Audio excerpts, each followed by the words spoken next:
Hi friends, welcome back to our channel. ഇന്ന് നമ്മൾ fire എന്ന തമിഴ് സിനിമയുടെ എക്സ്പ്ലനേഷൻ ആണ് കാണാൻ പോകുന്നത്. കഥയുടെ ചുരുക്കം എന്തെന്നാൽ, വിമനൈസർ ആയിട്ടുള്ള ഒരു നായകൻ. ആ നായകനാണെങ്കിൽ ഒരുപാട് പെൺകുട്ടികളോട് മോശമായി പെരുമാറിയിട്ടുണ്ട്. അവരുടെ കാശും തട്ടിയെടുക്കാൻ ശ്രമിച്ചിട്ടുണ്ട്. എന്നാൽ അങ്ങനെയുള്ള ആ നായകനെ പെട്ടെന്നൊരു ദിവസം കാണാതാകുന്നു. അതിനു പിന്നിൽ ആരായിരിക്കും? ഇവനാൽ നശിപ്പിക്കപ്പെട്ട പെൺകുട്ടികളുടെ ജീവിതം പിന്നീട് എന്തായി എന്നതൊക്കെയാണ് സിനിമ പറയുന്നത്. അപ്പോൾ നമുക്ക് എക്സ്പ്ലനേഷൻ തുടങ്ങാം. സിനിമയുടെ തുടക്കത്തിൽ തന്നെ കാണിക്കുന്നത് മുഖം വ്യക്തമാക്കാത്ത ഒരാൾ ആരെയോ കൊല്ലുന്നതാണ്. ആരെയാണ് കൊല്ലുന്നതെന്നോ എന്തിനാണ് കൊല്ലുന്നതെന്നൊന്നും കാണിക്കുന്നില്ല. അതിനുശേഷം കാണിക്കുന്നത് പോലീസ് ഇൻസ്പെക്ടറായ ഗണേഷിനെയാണ്. ഗണേഷ് ഒരു മിസ്സിംഗ് കേസ് അന്വേഷിക്കുകയാണ്. അതെങ്ങനെ തെളിയിക്കും എന്നൊക്കെ ടെൻഷൻ അടിച്ചിരിക്കുകയാണ്. അപ്പോൾ ഗണേഷിനെ കാണാൻ ഒരു വൃദ്ധ ദമ്പതിമാർ അവിടേക്ക് എത്തുകയാണ്. തന്റെ മകനെ ഇന്നലെ മുതൽ കാണാനില്ല എന്നവർ കംപ്ലൈന്റ് കൊടുക്കുകയാണ്. ഗണേഷ് അങ്ങനെ ആ പയ്യനെ കുറിച്ച് അന്വേഷിക്കുന്നു. അവന്റെ പേര് കാശി എന്നാണെന്നും അയാൾ ഫേമസ് ആയ ഒരു ഫിസിയോതെറപ്പിസ്റ്റ് ആണെന്നും അറിയുന്നു. ഈ കാശിയാണ് നമ്മുടെ സിനിമയിലെ നായകൻ. അങ്ങനെ ഗണേഷ് എത്രയും വേഗം മകനെ കണ്ടെത്തി തരാമെന്ന് അവരോട് പറഞ്ഞ് കേസ് രജിസ്റ്റർ ചെയ്യുന്നു. അതിനുശേഷം ഗണേഷും ടീമും നേരെ പോകുന്നത് കാശി ജോലി ചെയ്യുന്ന ക്ലിനിക്കിലേക്കായിരുന്നു. ആ ക്ലിനിക്കിൽ കാശിയോടൊപ്പം അവന്റെ കൂട്ടുകാരും ജോലി ചെയ്യുന്നുണ്ടായിരുന്നു. എല്ലാവരോടും കാശിയെ കുറിച്ച് അന്വേഷിക്കുന്നു. എന്തെങ്കിലും തുമ്പ് കെട്ടിക്കഴിഞ്ഞാൽ കേസ് തെളിയിക്കാൻ എളുപ്പമാണല്ലോ എന്നൊക്കെ ഗണേഷ് ചിന്തിക്കുകയായിരുന്നു. അവിടെ ജോലി ചെയ്യുകയായിരുന്ന പെൺകുട്ടിയോടൊക്കെ കാശിയെ കുറിച്ച് അന്വേഷിക്കുന്നുണ്ട്. പക്ഷെ ആർക്കും യാതൊരുവിധ വിവരവുമില്ല. തലേ ദിവസം കാശി അവിടെ വന്നിട്ടേ ഇല്ലെന്നാണ് അവർ പറയുന്നത്. അങ്ങനെ കേസിനെ കുറിച്ച് ടെൻഷനായിരിക്കുകയായിരുന്നു ഗണേഷും ടീമും. ക്ലിനിക്കിൽ വെച്ച് അവിടെ ഉണ്ടായിരുന്ന സ്റ്റാഫുകളോടും കാശിയുടെ ഫ്രണ്ട്സിനോടുമെല്ലാം കാശിക്ക് നിങ്ങളെ കൂടാതെ മറ്റേതെങ്കിലും ഫ്രണ്ട്സ് ഉണ്ടോ എന്നും അല്ലെങ്കിൽ ഏതെങ്കിലും പ്രശ്നം മുൻപുണ്ടായിട്ടുണ്ടോ എന്നൊക്കെ തിരക്കുന്നുണ്ട്. ആ സമയത്ത് അവർക്കാർക്കും അറിയില്ല എന്നായിരുന്നു അവർ മറുപടി പറഞ്ഞത്. എന്നാൽ അങ്ങനെയിരിക്കെ ഒരു ദിവസം കാശിയുമായി ബന്ധമുള്ള ഒരു സ്ത്രീയുടെ കാര്യം അവർ അറിയുകയാണ്. അവരുടെ പേര് മീനാക്ഷി എന്നാണ്. അവരിപ്പോഴുള്ളത് രാമേശ്വരത്താണ്. വിവാഹം കഴിഞ്ഞ് 2 മക്കളുമൊത്ത് അവിടെ ജീവിക്കുകയാണ്. അങ്ങനെ ഗണേഷും കൂട്ടരും രാമേശ്വരത്തേക്ക് പോകുന്നു. മീനാക്ഷിയുടെ കാശിയെ എങ്ങനെയാണ് പരിചയം എന്ന് ചോദിക്കുന്നുണ്ട്. അപ്പോൾ മീനാക്ഷി പറയുന്നു, തന്റെ ഭർത്താവ് വീണ് കൈക്ക് ചെറിയ ഫ്രാക്ചർ വന്നപ്പോൾ കാണിക്കുവാൻ വേണ്ടി എത്തിയത് കാശിയുടെ ക്ലിനിക്കിലേക്കായിരുന്നു എന്ന്. എന്നാൽ അവിടെ വെച്ച് ഇവരുടെ ഏറ്റവും ഇളയ മകൾ ഒരു കോയിൻ വിഴുങ്ങുന്നുണ്ട്. അന്ന് കുഞ്ഞിനെ രക്ഷിച്ചത് കാശിയായിരുന്നു. അതിന്റെ കടപ്പാട് മീനാക്ഷിക്ക് കാശിയോടുണ്ടായിരുന്നു. എന്നാൽ ഒരു ദിവസം മീനാക്ഷിയുടെ വീട്ടിൽ കടം വാങ്ങിയ ആൾക്കാർ വന്ന് പ്രശ്നമുണ്ടാക്കുകയാണ്. എന്ത് ചെയ്യണമെന്നറിയാതെ നിൽക്കുന്ന മീനാക്ഷിക്ക് മുന്നിലേക്ക് കാശി വരുന്നു. അവൻ അതുവഴി എവിടേക്കോ പോവുകയായിരുന്നു. മീനാക്ഷിയുടെ പ്രശ്നം തലയിലെടുത്തു വെച്ചതിനാൽ ആ ഒരു പലിശക്കാരുമായിട്ട് ചെറിയൊരു ഫൈറ്റ് തന്നെ നടക്കുന്നുണ്ട്. മീനാക്ഷി കൊടുക്കാനുള്ള ഫുൾ ക്യാഷും കൊടുത്തു തീർത്തത് കാശിയായിരുന്നു. ഇനി എന്തെങ്കിലും പ്രശ്നമുണ്ടെങ്കിൽ എന്നെ അറിയിച്ചാൽ മതി എന്ന് പറഞ്ഞിട്ടാണ് കാശി അവിടെ നിന്ന് പോയത്. അങ്ങനെയുള്ള പരിചയം മാത്രമേ ഞങ്ങൾ തമ്മിലുള്ളൂ. എന്താ സാറേ പ്രശ്നം? കാശിക്ക് എന്ത് സംഭവിച്ചു? എന്തിനാ കാശിയെ കുറിച്ച് അന്വേഷിക്കുന്നത് എന്നൊക്കെ മീനാക്ഷി ചോദിക്കുന്നുണ്ട്. ആ സമയത്ത് ഗണേഷ് പറയുന്നുണ്ട്, കാശിയെ കാണാനില്ലെന്നൊരു കംപ്ലൈന്റ് കിട്ടിയിട്ടുണ്ടെന്ന്. അത് സംബന്ധിച്ച് അന്വേഷിക്കാൻ വന്നതാണെന്ന് പറഞ്ഞിട്ട് ഗണേഷും ടീമും അവിടെ നിന്ന് പോകുന്നു. അതിനുശേഷം അവർ നേരെ വന്നത് കാശിയുടെ സുഹൃത്തുക്കളുടെ അടുത്തേക്കായിരുന്നു. എന്നിട്ട് അവിടെ വന്ന് അവരോട് ചോദിക്കുന്നുണ്ട്, കാശിക്ക് ഏതെങ്കിലും തരത്തിലുള്ള ശത്രുക്കൾ ഉണ്ടോ എന്ന്, അതോ ഇതിനു മുൻപ് എന്തെങ്കിലും പ്രശ്നം ഉണ്ടായിട്ടുണ്ടോ, കാശി ആരെങ്കിലും പ്രണയിച്ചിരുന്നോ എന്നൊക്കെ. അപ്പോൾ അവർ പറയുന്നുണ്ട്, ക്ലിനിക്കിൽ ഒരു പെൺകുട്ടി ഉണ്ടായിരുന്നു, സന്ധ്യ. അവളുമായിട്ട് കാശി നല്ല അടുപ്പത്തിലായിരുന്നു. അവർ പ്രണയത്തിലായിരുന്നു എന്നും കൂട്ടുകാർ പറയുന്നുണ്ട്. പിന്നീട് കാണിക്കുന്നത് സന്ധ്യയെയും കാശിയെയുമാണ്. ഒരു ക്ലിനിക്കിലുള്ള സ്റ്റാഫും അവിടുത്തെ ഡോക്ടറും തമ്മിലുള്ള ബന്ധമായിരുന്നില്ല സന്ധ്യയും കാശിയും തമ്മിൽ. അതിനപ്പുറമുള്ള ഒരു ബന്ധമായിരുന്നു അവർക്കിടയിൽ ഉണ്ടായിരുന്നത്. മാത്രമല്ല സന്ധ്യയ്ക്ക് അവിടെ നല്ല ഫ്രീഡം ആയിരുന്നു. സന്ധ്യയെ വിവാഹം കഴിക്കാമെന്ന് കാശി വാക്കുകൊടുത്തിരുന്നു. അതെല്ലാം അവിടെ അവസാനിച്ച് പ്രസന്റിലുള്ള കാര്യങ്ങളാണ് കാണിക്കുന്നത്. കാശിയുടെ വീട്ടിലേക്ക് അന്വേഷണത്തിനായി എത്തുകയാണ് ഗണേഷും ടീമും. കാശിയുടെ റൂം പരിശോധിക്കുന്ന സമയത്ത് അവിടെ നിന്നും ഒരു ബാഗ് കിട്ടുന്നു. ആ ബാഗിനുള്ളിൽ നിറയെ മൊബൈൽ ഫോണും ഹാർഡ് ഡിസ്കും ഉണ്ടായിരുന്നു. ആ ബാഗിൽ നിന്ന് കിട്ടിയ മൊബൈൽ ഫോൺസും ലാപ്ടോപ്പും ഹാർഡ് ഡിസ്കും എല്ലാം സൈബർ സെല്ലിൽ കൊടുത്തിട്ട് അന്വേഷിച്ച് എത്രയും വേഗം എന്നെ അറിയിക്കണമെന്ന് ഗണേഷ് പറയുന്നു. എന്നാൽ അതിലൊരു മൊബൈൽ ഫോൺ ഓണാക്കി നോക്കുന്ന സമയത്ത് എവിടേക്കാണ് കാശി അവസാനമായി പോയതെന്ന് ലൊക്കേഷൻ കിട്ടുന്നു. ആ സ്ഥലം നിറയെ ചപ്പു ചവറുകളൊക്കെ കൊണ്ടിടുന്ന ഒരു സ്ഥലമായിരുന്നു. അവിടെ ചെന്നിട്ട് ഗണേഷിന് യാതൊരുവിധ തുമ്പും കിട്ടുന്നില്ല. എന്നാൽ രണ്ടാമത് കാശി പോയ ലൊക്കേഷൻ വീണ്ടും അവർക്ക് കിട്ടുകയാണ്. അതൊരു ഗസ്റ്റ് ഹൗസ് ആയിരുന്നു. അവിടേക്ക് അവർ എത്തുന്നു. അവിടെ ഉണ്ടായിരുന്ന ജോലിക്കാരനോട് കാശിയുടെ ഫോട്ടോ കാണിച്ച് ഇയാളെ അറിയുമോ എന്ന് ചോദിക്കുന്നു. ആ സമയത്ത്, അറിയാം, എന്റെ ഓണറിന്റെ ഫ്രണ്ടാണ്. ഇയാൾ ഇടയ്ക്കിടയ്ക്ക് ഇവിടെ വരാറുണ്ട്. ചെറിയൊരു റിലാക്സേഷന് വേണ്ടിയിട്ടാണ് വരുന്നത്. 2 ആഴ്ച മുൻപും വന്നിരുന്നു. എന്താ സാറേ പ്രശ്നം എന്നൊക്കെ ചോദിക്കുന്നുണ്ട്. ആ സമയം ഇയാളെ കാണാനില്ല എന്നൊരു കംപ്ലൈന്റ് കിട്ടിയിട്ടുണ്ട്. അത് അന്വേഷിക്കുവാൻ വന്നതാണെന്ന് അവരും പറയുന്നു.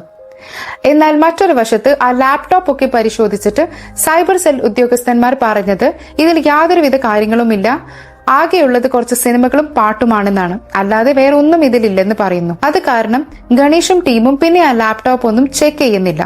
ഗണേഷിന് ആകെ ടെൻഷൻ ആകുന്നു. എന്താ ഈ ഒരു കേസിൽ യാതൊരുവിധ ലീഡും കിട്ടാത്തത് എന്ന് ടെൻഷനായിരിക്കുകയാണ് ഗണേഷ്. അപ്പോഴാണ് കാശിയുടെ സോഷ്യൽ മീഡിയ അക്കൗണ്ട്സ് ഒക്കെ ഇവർ പരിശോധിക്കുന്നത്. അതിൽ ഏറ്റവും കൂടുതൽ ആരുമായിട്ടാണ് ചാറ്റ് ചെയ്തിരുന്നത് അവരെയെല്ലാം കണ്ട് അന്വേഷിക്കുവാനായും തീരുമാനിക്കുന്നു. അങ്ങനെ ആദ്യം പോയത് പ്രിയ എന്നൊരു പെൺകുട്ടിയുടെ അടുത്തേക്കാണ്. അവൾ വിവാഹമൊക്കെ കഴിഞ്ഞു. അവളുടെ ഭർത്താവ് ദുബായിലാണ്. 2 ആഴ്ചയ്ക്കകം അവളും ദുബായിലേക്ക് പോകുവാനുള്ള എല്ലാ ഒരുക്കങ്ങളും നടത്തുകയായിരുന്നു. എന്നാൽ പോലീസ് വരുന്നത് കണ്ട് പ്രിയ ആദ്യം കരുതിയത് പാസ്പോർട്ട് വെരിഫിക്കേഷന് വേണ്ടിയിട്ട് വന്നതാണെന്നായിരുന്നു. എന്നാൽ അവിടെ എത്തിയ സമയത്താണ് അവൾ സത്യാവസ്ഥ മനസ്സിലാക്കുന്നത്. അവൾ ഞെട്ടിപ്പോകുന്നുണ്ട്. കാശിയെ കാണാനില്ല എന്ന വാർത്തയാണല്ലോ അവൾ കേട്ടത്. എങ്ങനെയാണ് നിങ്ങൾക്ക് കാശിയെ പരിചയം എന്ന് പ്രിയയോട് ചോദിക്കുമ്പോൾ പ്രിയ പറയുന്നു, പ്രിയ കാശിയെ ആദ്യമായി കണ്ടുമുട്ടിയത് ജിമ്മിൽ വെച്ചായിരുന്നു. ജിമ്മിൽ വർക്ക്ഔട്ട് ചെയ്തുകൊണ്ടിരിക്കുന്ന സമയത്ത് പ്രിയയുടെ കാലിന് ചെറുതായി ഒരു വേദന വരുന്നു. അത് നോക്കിയത് കാശിയായിരുന്നു. ഇത് പോരാ, നാളെ നിങ്ങൾ എന്റെ ക്ലിനിക്കിലേക്ക് വരണം എന്നും കാശി പറയുന്നു. അങ്ങനെ അടുത്ത ദിവസം പ്രിയ ക്ലിനിക്കിൽ പോയി. അവിടെ വെച്ച് അവർ രണ്ടുപേരും നല്ല കൂട്ടാവുകയും ചെയ്യുന്നു. അങ്ങനെയാണ് പരിചയം എന്നാണ് പ്രിയ പറഞ്ഞത്. അവിടെ നിന്നും ഇറങ്ങുകയാണ് ഗണേഷും ടീമും. അതേസമയം ഗണേഷിന് ഒരു കോൾ വരും. കാശിയെ കൊന്നത് ഞാനാണെന്ന് പറഞ്ഞ് ഒരാൾ കീഴടങ്ങിയിട്ടുണ്ട് എന്നായിരുന്നു ആ കോളിൽ. ഉടനെ തന്നെ അവർ പോലീസ് സ്റ്റേഷനിലേക്ക് എത്തി. അവിടെ ഇരിക്കുന്ന ആളിനെ കണ്ട് ഗണേഷും ടീമും ഞെട്ടുകയാണ്. അതാരാണെന്നാൽ അവർ ആ ഒരു ഗസ്റ്റ് ഹൌസിൽ കണ്ടില്ലേ, ആ ഗസ്റ്റ് ഹൌസ് നോക്കി നടത്തുന്ന ആളായിരുന്നു അത്. ഞാനാണ് കൊന്നതെന്ന് അയാൾ സമ്മതിക്കുന്നു. എന്നാൽ അതേസമയം അച്ഛനും അമ്മയും പോലീസ് സ്റ്റേഷനിലേക്ക് വരുന്നുണ്ട്. ഞങ്ങളുടെ മകനൊന്നും സംഭവിച്ചിട്ടില്ല, അവനെ കാണാതെ പോയിട്ടില്ല, അവൻ ഫോറിൻ കൺട്രിയിലുണ്ട്, അവൻ എന്തോ ബിസിനസ് സംബന്ധിച്ച് പോയതാണെന്ന് അച്ഛനും അമ്മയും പറയുന്നു. അതും പറഞ്ഞ് അവർ കംപ്ലൈന്റ് പിൻവലിക്കുകയാണ്. ഇതിൽ ആര് പറയുന്നതാണ് സത്യം? ദാ ഒരാൾ പറയുന്നു ഞാൻ അവനെ കൊന്നുവെന്ന്. ദേ അവന്റെ അച്ഛനും അമ്മയും വന്ന് പറയുന്നു അവനെങ്ങും പോയിട്ടില്ല എന്ന്. അവൻ വിദേശ രാജ്യത്തുണ്ടെന്നും ഇവർ പറയുന്നു. ഇതിൽ ആര് പറയുന്നത് വിശ്വസിക്കുമെന്ന് ഗണേഷ് ചിന്തിക്കുന്നു. എന്നിട്ട് ഗണേഷ് കാശിയുടെ അച്ഛനോടും അമ്മയോടും കാശി വിളിച്ചെന്ന് പറയുന്ന ആ ഒരു ഫോൺ നമ്പർ തരാനായി ആവശ്യപ്പെടുന്നു. അതിന്റെ ഡീറ്റെയിൽസ് എടുക്കുവാനും തീരുമാനിക്കുന്നു. പിന്നീട് കാണിക്കുന്നത് ഒരു ഫ്ലാഷ് ബാക്ക് ആണ്. കാശി അവന്റെ കൂട്ടുകാരന്റെ വിവാഹത്തിന് പോയ സമയത്ത് അവിടെ വെച്ചൊരു പെൺകുട്ടിയെ പരിചയപ്പെടുന്നു. അവളുടെ പേര് അനിത.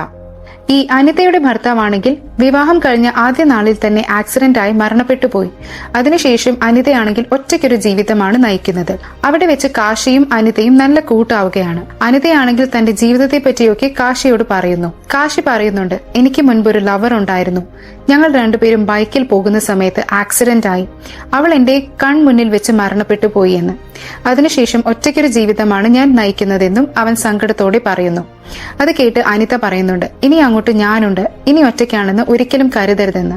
അങ്ങനെയൊക്കെ പറഞ്ഞ് സമാധാനിപ്പിക്കുന്നു. അങ്ങനെ അനിതയ്ക്കും കാശിക്കും ഇടയിൽ ഒരു റിലേഷൻഷിപ്പ് ഉണ്ടാവുകയാണ്. ആ ഒരു സീൻ അവിടെ അവസാനിച്ച് പിന്നീട് കാണിക്കുന്നത് പ്രസന്റ് ആണ്. ഗണേഷിനെ ഉയർന്ന ഉദ്യോഗസ്ഥൻ വിളിച്ചിട്ട് ആ കാശിയെ കൊന്നത് ഞാനാണെന്ന് പറഞ്ഞ് ഒരാൾ കീഴടങ്ങിയില്ലേ, അവന്റെ പേരിൽ ആ കേസ് വെച്ച് ക്ലോസ് ചെയ്യാനായിട്ട് ഉദ്യോഗസ്ഥൻ പറയുന്നു. എന്നാൽ ഗണേഷ് പറയുന്നത് അതല്ല, കുറച്ചുകൂടി അന്വേഷിക്കാനായിട്ടുണ്ട്, എന്തിനാണ് കൊന്നതെന്ന കാരണം അന്വേഷിക്കണമല്ലോ എന്ന് ഗണേഷ് ഉയർന്ന ഉദ്യോഗസ്ഥനോട് പറയുന്നു. അതിനുശേഷം ആ ഒരു ഗസ്റ്റ് ഹൌസിൽ ജോലി ചെയ്യുന്ന അയാളെ ചോദ്യം ചെയ്യുകയാണ്.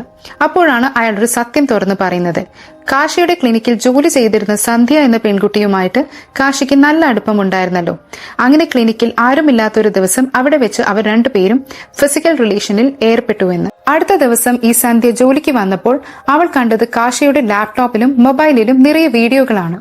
അത് കാണുന്ന സന്ധ്യ ഇതെല്ലാം എന്താണെന്ന് ചോദിക്കുന്ന സമയത്ത് സന്ധ്യയുമായി കാശി ഫിസിക്കൽ റിലേഷനിൽ ഏർപ്പെടുന്നതിന്റെ വീഡിയോ അവൾ അറിയാതെ ഷൂട്ട് ചെയ്ത് വെച്ചത് അവളെ എടുത്ത് കാണിച്ചിട്ട് വിരട്ടുകയാണ്. അത് സന്ധ്യയ്ക്ക് താങ്ങാനായില്ല. അവളെ ചതിക്കുകയായിരുന്നു അവനെന്ന് അവൾക്ക് മനസ്സിലായി. എന്നാൽ ഈ സന്ധ്യ ഗസ്റ്റ് ഹൌസിൽ ജോലി ചെയ്യുന്ന ആളുടെ ചെറുമകളായിരുന്നു. ഒരിക്കൽ അയാൾ ജോലി കഴിഞ്ഞിട്ട് വന്ന സമയം കതകാണെങ്കിൽ തുറക്കുന്നില്ല. ഒരുപാട് തട്ടി നോക്കിയിട്ടും തുറക്കുന്നതേയില്ല. ഒടുവിൽ ചവിട്ടി തുറന്നു നോക്കിയപ്പോൾ അയാൾ കണ്ട കാഴ്ച തൂങ്ങി മരിക്കാനായി ശ്രമിക്കുന്ന സന്ധ്യയെയാണ്. സന്ധ്യ അതിൽ നിന്നും രക്ഷിച്ചതിനു ശേഷം അവളുടെ മുത്തശ്ശൻ കാര്യം തിരക്കിയപ്പോൾ ഈ നടന്ന സംഭവങ്ങളെല്ലാം മുത്തശ്ശനോട് അവൾ തുറന്നു പറയുന്നു. അപ്പോൾ മുത്തശ്ശൻ പറഞ്ഞു, നീ പേടിക്കണ്ട, കാശിയുടെ കാര്യമെല്ലാം ഞാൻ ഏറ്റു, നീ അതെല്ലാം മറന്ന് സന്തോഷമായി ജീവിക്കുവാനായിട്ടാണ്. അതുകൊണ്ടാണ് ഞാൻ കാശിയെ കൊന്നു കളഞ്ഞതെന്നും ആ ഗസ്റ്റ് ഹൌസിൽ ജോലി ചെയ്യുന്ന മുത്തശ്ശൻ പറയുന്നു. അതിനുശേഷം ഗണേഷ് കാശിയുടെ ലാപ്ടോപ്പ് എല്ലാം റീചെക്ക് ചെയ്യുന്നു. അതിനുള്ളിൽ ഒരുപാട് വീഡിയോസ് കണ്ടു. പക്ഷെ അതെല്ലാം ഓപ്പൺ ആക്കുന്ന സമയത്ത് ഭക്തി സംബന്ധമായ കാര്യങ്ങളാണ് വരുന്നത്. എന്നാൽ അതിന്റെ സെന്ററിൽ എത്തുന്ന സമയത്താണ് ഒരുപാട് പെൺകുട്ടികളുമായി അവൻ ഫിസിക്കൽ റിലേഷനിൽ ഏർപ്പെടുന്നതിന്റെ വീഡിയോകൾ വരുന്നത്. അങ്ങനെ ഒരു 100 കണക്കിന് വീഡിയോ ഉണ്ടായിരുന്നു. അതിൽ 100 കണക്കിന് പെൺകുട്ടികളോട് മോശമായി പെരുമാറുന്നതിന്റെ വീഡിയോകളുമായിരുന്നു. അത് കണ്ടപ്പോൾ തന്നെ കാശി എത്രത്തോളം മോശപ്പെട്ടവനാണെന്ന് ഗണേഷിന് മനസ്സിലാകുന്നു. അതേസമയം തന്നെ ഗണേഷിന് ഒരു രാഷ്ട്രീയക്കാരന്റെ കോൾ വരുന്നു. കാശിയുടെ കേസ് അന്വേഷിക്കുന്നത് നിങ്ങളല്ലേ? ആ കേസിനെ സംബന്ധിച്ച് എന്തെങ്കിലും തുമ്പ് കിട്ടിയാൽ ആദ്യം അത് എന്നെ അറിയിക്കണം എന്നായിരുന്നു പറഞ്ഞത്. എന്നാൽ അത് കേട്ട് ഗണേഷ് ആ ഒരു രാഷ്ട്രീയക്കാരനെ കുറിച്ച് കൂടുതൽ അന്വേഷിക്കാനായി മറ്റു പോലീസുകാരോട് പറയുന്നു. അതിനുശേഷം ഈ വീഡിയോയിലേക്ക് കാണുന്ന പെൺകുട്ടികളെ എല്ലാവരെയും പോയി അവരോട് കാശിയെപ്പറ്റി അന്വേഷിക്കുന്നു. ആ സമയത്ത് അവർ പറയുന്നത് ആദ്യമൊക്കെ അവരുമായിട്ട് നന്നായിട്ടായിരിക്കും കാശി സഹകരിക്കുക എന്നാണ്. പിന്നീട് അവരുമായി ഫിസിക്കൽ റിലേഷനിൽ ഏർപ്പെടുന്നതിന് ശേഷം അവരെ കാശ് ചോദിച്ച് ബ്ലാക്ക്മെയിൽ ചെയ്യാനായി ആരംഭിച്ചു എന്നും പറയുന്നുണ്ട്. അങ്ങനെ ഒരുപാട് പേർ പുറത്തു പറയാൻ കഴിയാതെ ഒരുപാട് ബുദ്ധിമുട്ടുകൾ അനുഭവിക്കുന്ന കാര്യവും പോലീസിന് മനസ്സിലാവുന്നു. എന്നാൽ അതിൽ ഒരു കാര്യം കൂടി ഗണേഷിന് മനസ്സിലാവുകയാണ്. ഇത്രയും നാള് കാശി മോശമായിട്ട് പെരുമാറിയ പെൺകുട്ടികളിൽ ഒരു പെൺകുട്ടി മരണപ്പെട്ടു പോയി. അവളെ കണ്ടെത്തി അവളുടെ വീട്ടിൽ ചെന്ന് അന്വേഷിക്കുന്ന സമയത്ത് അവളുടെ ഭർത്താവ് മാത്രമായിരുന്നു അവിടെ ഉണ്ടായിരുന്നത്. ഭർത്താവിനോട് ആ വിവരം അന്വേഷിക്കുന്ന സമയത്ത് ഭർത്താവാണെങ്കിൽ ഒരു വോയിസ് റെക്കോർഡ് ഗണേഷിനെ ഏൽപ്പിക്കുന്നു. അതുമായിട്ട് ഗണേഷ് തിരികെ പോവുകയാണ്. അതിനുശേഷം ഈ കാശിയുമായിട്ട് ഏറ്റവും കൂടുതൽ അടുപ്പമുണ്ടായിരുന്ന മീന, പ്രിയ, അനിത ഇവരുടെയൊക്കെ ഫോൺ കോളുകൾ ചെക്ക് ചെയ്യുവാനായി പോലീസ് തീരുമാനിക്കുന്നു. അതിനുശേഷം ഇവർ 3 പേരെയും ചോദ്യം ചെയ്യും. എന്നിട്ട് അനിതയോടും പ്രിയയോടും മീനാക്ഷിയോടും ചോദിക്കുന്ന ഒരു കാര്യം, നിങ്ങൾക്കൊരു പുരുഷന്റെ തുണ ആവശ്യമായിരുന്നോ എന്നാണ്. നിങ്ങൾ അവനോടൊപ്പം ഇടപഴകിയതിനു ശേഷം അവനെ നിങ്ങൾ 3 പേരും ചേർന്ന് കൊന്നു കളഞ്ഞതല്ലേ എന്ന് ചോദിക്കുന്നു. അതിൽ മീനാക്ഷി മാത്രമാണ് അതെ, ഞാൻ തന്നെയാണ് അവനെ കൊന്നതെന്ന് സമ്മതിക്കുന്നത്. അവൾ സ്ട്രോങ് ആയി അതിൽ തന്നെ ഉറച്ചു നിൽക്കുന്നു. എന്നാൽ അതേ സ്ഥലത്തേക്ക് തന്നെ ആ ഒരു ഗസ്റ്റ് ഹൌസിൽ ജോലി ചെയ്യുന്ന ആളും എത്തുന്നുണ്ട്. അപ്പോൾ അയാളും പറയുന്നത് ഞാനാണ് അവനെ കൊന്നത് എന്നാണ്. ഇതിൽ ആര് പറയുന്നത് വിശ്വസിക്കണമെന്ന് കൺഫ്യൂഷൻ ആയിരുന്നു. ഗണേഷ് അതെല്ലാം കേട്ടുകൊണ്ട് അവിടെ നിൽക്കുന്നുണ്ട്. പിന്നീട് ഗസ്റ്റ് ഹൌസിൽ ജോലി ചെയ്യുന്ന അയാൾ മനസ്സിൽ ചിന്തിക്കുന്നു, ഇനി ഒന്നും മറച്ചു വെച്ചിട്ട് കാര്യമില്ല, എല്ലാ സത്യവും തുറന്നു പറയേണ്ട സമയമായി എന്ന്. അതിനുശേഷം പിന്നീട് യഥാർത്ഥത്തിൽ എന്താണ് സംഭവിച്ചത് എന്നാണ് കാണിക്കുന്നത്. ഇവർ 4 പേരും ചേർന്നാണ് കാശിയെ കൊല്ലാനായി പ്ലാൻ ഇട്ടത്. എപ്പോൾ മുതലാണ് കാശി ചതിക്കുന്നു എന്ന് മനസ്സിലാക്കിയത് അപ്പോൾ മുതൽ മീനാക്ഷിക്കും പ്രിയയ്ക്കും അനിതയ്ക്കും അവനോട് നല്ല വൈരാഗ്യമായിരുന്നു. എങ്ങനെയെങ്കിലും അവനെ കൊല്ലണമെന്ന വാശിയായിരുന്നു അവർക്ക്. അതുപോലെ തന്നെയായിരുന്നു സന്ധ്യയുടെ മുത്തശ്ശനും. സന്ധ്യ ആണെങ്കിൽ എല്ലാ സത്യവും മുത്തശ്ശനോട് തുറന്നു പറഞ്ഞിരുന്നല്ലോ. അതിനുശേഷം സന്ധ്യ ആത്മഹത്യ ചെയ്ത് അവൾ മരണപ്പെട്ടു പോവുകയും ചെയ്തു. ആ ഒരു വേദന മുത്തശ്ശന് താങ്ങാനായില്ല. അങ്ങനെയാണ് മീനാക്ഷിക്കും പ്രിയയ്ക്കും അനിതയ്ക്കുമൊപ്പം മുത്തശ്ശനും ചേർന്ന് കാശിയെ കൊല്ലണമെന്ന് പ്ലാൻ ഇട്ടത്. പ്രിയ പറയുന്നത്, ഞാൻ അവനെ ഗസ്റ്റ് ഹൌസിലേക്ക് വിളിച്ചു വരുത്താം, അവനെ കുടിക്കാനായി കൊടുക്കുന്ന വെള്ളത്തിൽ നമുക്ക് മയക്കുമരുന്ന് കലർത്താം, അതിനുശേഷം അവനെ കൊന്നു കളയാം എന്നായിരുന്നു. അങ്ങനെ 4 പേരും പ്ലാൻ ചെയ്ത പോലെ തന്നെ കാശിയെ ഗസ്റ്റ് ഹൌസിലേക്ക് എത്തിക്കുന്നു. അവന് കുടിക്കാനുള്ള വെള്ളവും കൊടുത്തു. പക്ഷേ അവൻ പെട്ടെന്ന് ഒന്ന് സിഗരറ്റ് വലിച്ചിട്ട് വരാമെന്ന് പറഞ്ഞിട്ട് പുറത്തേക്ക് പോകുന്നു. എന്നാൽ സിഗരറ്റ് വലിക്കാനായി പുറത്തു പോയ കാശിയെ മുഖം മറച്ചുവെച്ച ഒരാൾ വന്ന് അവനെ അടിച്ചിട്ട് കടത്തിക്കൊണ്ടു പോകുന്നതാണ് മുത്തശ്ശൻ പിന്നീട് കാണുന്നത്. മുത്തശ്ശൻ അത് തുറന്നു പറയുന്നു. എന്നാൽ അത് ആരാണെന്ന് താങ്കൾ കണ്ടിട്ടില്ല, മുഖമുഖെ മറച്ചിരുന്നു എന്നാണ് മുത്തശ്ശൻ പറയുന്നത്. കാശിയെ കൊന്നത് പിന്നെ ആരായിരിക്കും എന്ന ചിന്ത ഗണേശനുണ്ടാകുന്നു. ഗണേശന് അടുത്ത സംശയം ഉണ്ടാകുന്നത് ആ രാഷ്ട്രീയക്കാരനെയാണ്. അയാൾ ആയിരിക്കുമോ കാശിയെ കൊന്നത് എന്ന് ചിന്തിച്ച് രാഷ്ട്രീയക്കാരനെ കുറിച്ച് അന്വേഷിക്കുവാനായി ഗണേഷ് തീരുമാനിക്കുന്നു. ഗണേഷിന്റെ കൈവശം മരിച്ച പെൺകുട്ടിയുടെ ഹസ്ബൻഡ് കൊടുത്ത ആ ഒരു വോയിസ് റെക്കോർഡ് ഉണ്ടായിരുന്നു. അത് കേട്ടു നോക്കുന്ന സമയത്ത് ഗണേശന് ഒരു കാര്യം മനസ്സിലാകുന്നുണ്ട്, ഈ കാശിയും ആ രാഷ്ട്രീയക്കാരനും ഒരു ഗ്യാങ് ആണെന്ന്. കാശി ഒരുപാട് പെൺകുട്ടികളുമായി ഫിസിക്കൽ റിലേഷനിൽ ഏർപ്പെട്ടിട്ട് അവരുടെ വീഡിയോ ഒക്കെ ഷൂട്ട് ചെയ്തു വെച്ച് അവരെ ബ്ലാക്ക്മെയിൽ ചെയ്ത് ഒരുപാട് കാശ് പറ്റിക്കുമായിരുന്നു. എന്നിട്ട് ഇതേ പെൺകുട്ടികളെ തന്നെ ആ രാഷ്ട്രീയക്കാരനും വിട്ടുകൊടുത്ത് ഒരുപാട് കാശ് സമ്പാദിച്ചിരുന്നു. അതിലൊരു പെൺകുട്ടി ഈ രാഷ്ട്രീയക്കാരൻ കാരണമാണ് മരണപ്പെട്ടത്. അതിനുള്ള തെളിവായിരുന്നു അവളുടെ ഭർത്താവിന്റെ കൈവശമുണ്ടായിരുന്ന ആ ഒരു വോയിസ് റെക്കോർഡ്. അങ്ങനെ രാഷ്ട്രീയക്കാരനെതിരായിട്ടുള്ള തെളിവുകളെല്ലാം ഇപ്പോൾ ഗണേഷിന്റെ കൈവശമുണ്ട്. അത് വെച്ചിട്ട് രാഷ്ട്രീയക്കാരനെ അറസ്റ്റ് ചെയ്യുന്നു. എന്നിട്ട് ഈ കാശി ഇത്രയും പെൺകുട്ടികളെ ചതിച്ചതിനു ശേഷം അവരുടെ കയ്യിൽ നിന്ന് കാശ് വാങ്ങി നാട് വിട്ടു എന്ന് പറഞ്ഞ് കേസ് ക്ലോസ് ചെയ്യുകയാണ്. അതിനുശേഷമാണ് കഥയിലെ ആ ഒരു ട്വിസ്റ്റ് കാണിക്കുന്നത്. കാശി എങ്ങനെയാണ് മരണപ്പെട്ടതെന്ന് കാണാം. ഈ ഗണേഷിന് ഒരു മകളുണ്ട്. പക്ഷേ അത് സിനിമയുടെ തുടക്കത്തിലൊന്നും കാണിച്ചിട്ടില്ല. ഗണേഷിന്റെ മകളും ഈ കാശി കാരണം ചതിക്കപ്പെട്ട ഒരു പെൺകുട്ടിയായിരുന്നു. അവളും ഇതുപോലെ ഒരുപാട് പ്രശ്നങ്ങൾ കാശിയിൽ നിന്നും അനുഭവിച്ചിരുന്നു. അതെല്ലാം ഈ പോലീസ് ഓഫീസർ അവസാനമാണ് അറിഞ്ഞത്. എന്നാൽ ഈ ഒരു ഗണേഷിന് കാശിയോട് നല്ല ദേഷ്യമുണ്ടായിരുന്നു. തന്റെ മകൾക്കും ആ ഒരു ഗതി വന്നല്ലോ, അതുകൊണ്ട് ഇനി അവൻ ജീവിച്ചിരിക്കാൻ പാടില്ല എന്ന് ചിന്തിച്ച് കാശിയെ കൊന്നു കളഞ്ഞത് ഈ ഒരു പോലീസ് ഓഫീസർ തന്നെയാണ്. ആരും അറിയാതെ മുഖം മൂടിയിട്ട് വന്ന കാശിയെ അടിച്ചു തൂക്കി അവിടെ നിന്ന് കൊണ്ടുപോയി കൊന്നു കളഞ്ഞത് ഈ ഗണേഷ് തന്നെയാണ്.